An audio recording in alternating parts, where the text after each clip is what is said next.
There's an extensive scientific literature describing the positive impact of dietary plant compounds on overall health and longevity.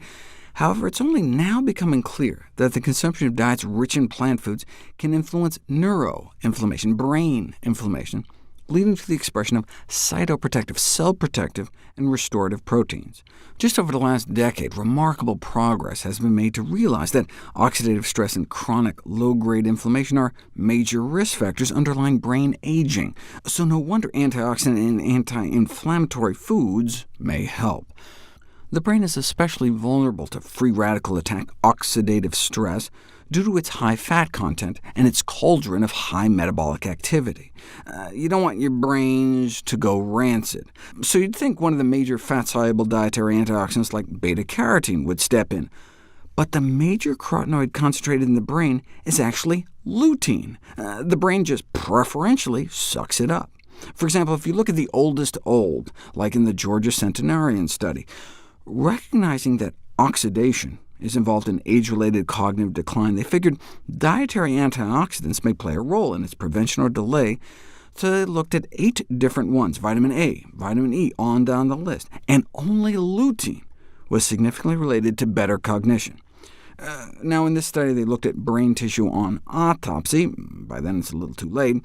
So how could you study the effects of diet on the brain while you're still alive? I mean, if only there was a way we could physically look into the living brain with our own 2 eyes. There is, with our own 2 eyes.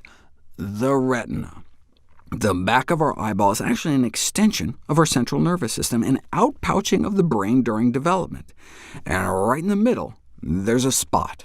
This is what the doctor sees when they look into your eye with that bright light. That spot, called the macula, is our HD camera, where you get the highest resolution vision, and it's packed with lutein. And indeed, levels in the retina correspond to levels in the rest of your brain.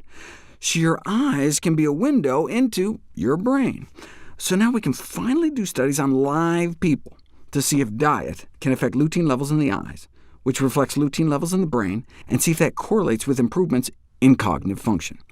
And indeed, significant correlations exist between the amount of macular pigment, these plant pigments like lutein, in your eye, and cognitive test scores. You can demonstrate this on functional MRI scans, suggesting lutein and a related plant pigment called zeaxanthin promote cognitive functioning in old age by enhancing neural efficiency, the efficiency by which our nerves communicate. Check out this cool study on white matter integrity using something called diffusion tensor imaging, which provides unique insights into brain network connectivity, allowing you to follow the nerve tracks throughout the brain. And researchers were able to show enhanced circuit integrity based on how much lutein and zeaxanthin they could see in people's eyes, further evidence of a meaningful relationship between diet and integrity of our brains, particularly in regions vulnerable to age-related decline. So do Alzheimer's patients have less of this macular pigment? Significantly less lutein in their eyes, significantly less lutein in their blood, and a higher occurrence of macular degeneration where this pigment layer gets destroyed. The thickness of this plant pigment layer in your eyes can be measured and may be a potential marker for the beginnings of Alzheimer's.